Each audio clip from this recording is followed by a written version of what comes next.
오늘은 기초생활수급자분들에게 꼭 필요한 정보를 알려드리려고 합니다. 수급자분들은 언제 기초수급자에서 탈락할까 걱정이 많으신데요. 그래서 통장 관리 방법을 아는 것이 매우 중요합니다. 이걸 모르고 계시면 날벼락을 맞을 수도 있는데요. 오늘은 많은 분들이 궁금해하시는 부분들을 종합해서 정리해보았으니 꼭 끝까지 시청해주시면 좋겠습니다. 아는 것이 돈이다. 복지뉴스 넘버원 KBN 뉴스 지금 시작합니다.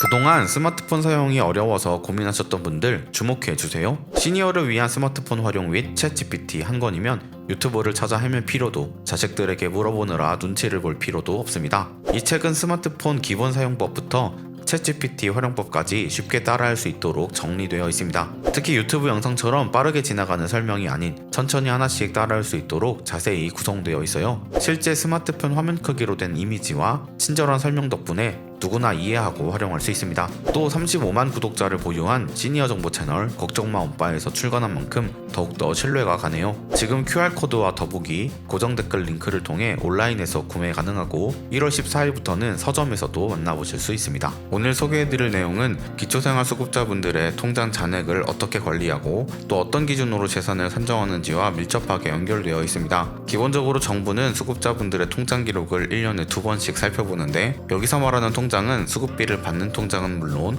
본인 명의로 된 예적금 통장 전부가 해당됩니다. 일부 분들은 나는 수급비 들어오는 통장만 확인하겠지라고 생각하시는데 실제로는 그렇지 않습니다. 무료급여 대상자이신 경우에는 부양의무자 재산까지 확인하는 과정이 있기 때문에 수급자 가구뿐만 아니라 부양의무자 명의통장도 검토되는 상황이 생길 수 있습니다. 여기서 중요한 점은 정부가 단순히 조회 시점의 금액만 보는 것이 아니라 지난 3개월간의 평균 잔액을 기준으로 삼는다는 부분입니다. 예를 들어 조회하는 날에 잔고가 1,000만 원으로 찍혀 있어도 최근 석 달 평균이 500만 원이었다면 정부 측에서는 500만 원을 보유한 것으로 간주합니다. 이때 더 눈여겨볼 부분은 이렇게 파악된 금액 전부를 곧바로 수급자 재산으로 산정하지 않는다는 겁니다. 정부가 여러 재산을 합산하면서 일정 금액을 공제해주는데 지역에 따라 차이가 있습니다. 예컨대 서울 거주자는 부동산이나 예금을 포함한 전체 재산에서 9,900만 원까지를 먼저 빼주고, 경기 지역이면 8,000만 원, 광역시나 세종, 창원 같은 곳은 7,700만 원, 그 외 지역이면 5,300만 원을 우선 공제해줍니다. 게다가 이와는 별도로 금융재산에서만 500만 원을 추가로 제해주기 때문에 만약 집 보증금이나 땅 등 다른 재산이 전혀 없다면 통장에 최고 5,800만 원 정도를 가지고 있어도 재산이 없는 상태로 볼 수 있습니다. 서울에 사시는 분이라면 최대 1억 400만 원까지도 비슷한 논리로 재산이 없다고 판단될 수 있습니다. 조금 더 디테일하게 들어가면 수급자분들도 일정 기간 이상 저축을 하면 추가로 혜택을 받을 수 있습니다. 3년 넘게 유지되는 적립 상품이 있으면 1년에 500만 원씩 최대 1,500만 원까지 별도로 공제해주는 방식입니다. 따라서 이 제도에 해당하는 적금에 가입했다면 통장에 들어있는 금액이 좀 더 크더라도 수급자 지위를 유지할 수 있습니다. 특히 청약저축처럼 가입 기간 제약이 없는 상품의 경우 3년이 지난 시점부터 공제 대상이 될 수 있으니 미리 알아두시면 좋겠습니다. 통장 잔고가 늘어나면 발생하는 이자도 신경 쓰셔야 합니다. 이자는 소득으로 간주하기 때문에 1년 동안 붙은 이자에서 24만 원을 먼저 빼고 나머지를 12달로 나눈 금액을 한 달 소득으로 잡습니다. 예를 들어 별다른 수입이 없는데 은행 이자가 꽤 쌓였다면 월 소득으로 계산돼서 지원금에 영향이 갈 수도 있다는 이야기입니다.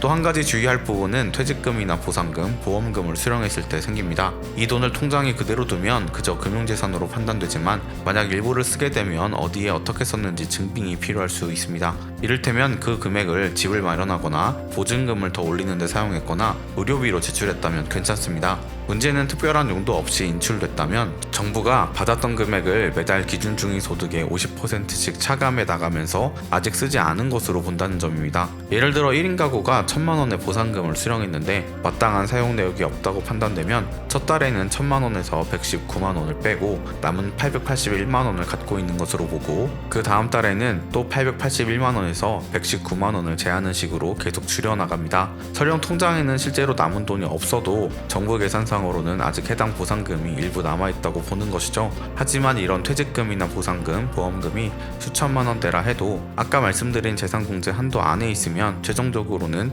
수급비에 큰 지장이 없을 수 있습니다. 다만 이 돈이 지인에게 빌린 것이라든지 누군가에게서 받은 지원금 같은 형식이라면 이야기가 조금 달라집니다. 본인이 직접 번 소득이 아니더라도 어떤 형태로 형태로 받았다고 해석되면 재산이 아니라 소득으로 분류되어 조건 충족에 영향을 줄 수도 있습니다. 물론 일정 기준 이상의 금액을 받았을 때만 해당되니 만일 그런 일이 생길 것 같으면 미리 확인하시는 편이 좋겠습니다. 지금까지 설명드린 내용은 예전에 제가 올렸던 영상에서 다뤘던 부분과 시청자분들이 달아주신 질문을 함께 정리한 것입니다. 당시 설명이 난해하다는 의견이 있어서 좀 더 간단하고 쉽게 풀어드려 말씀드렸는데 도움이 되셨으면 좋겠습니다. 혹시 주변에 비슷한 상황으로 고민하는 분들이 계시다면 이 정보를 알려주시면 좋겠습니다. 오늘은 기초생활수급자분들에게 적용되는 통장 잔액 확인 방식과 재산 산정 기준, 그리고 퇴직금이나 보상금, 이자 같은 부분이 어떻게 처리되는지 살펴봤습니다. 이 내용을 잘 알고 계시면 불필요한 걱정을 덜 수도 있고 오히려 제도를 정확히 활용해서 생활에 보탬을 받을 수 있습니다. 만약 아직 조건을 충족할 수 있을지 확신이 안 서신다면 가까운 행정복지센터나 전문가와 상담해 보시면 좋겠습니다. 제도가 있는 줄도 몰라 놓치는 일은 없어야 하니까요. 오늘 준비한 영상은 여기까지입니다. 영상 유익하셨다면 구독, 좋아요, 알림 설정 부탁드립니다. 아는 것이 돈이다. 지금까지 복지뉴스 넘버원 K뉴스 윤석호 기자였습니다.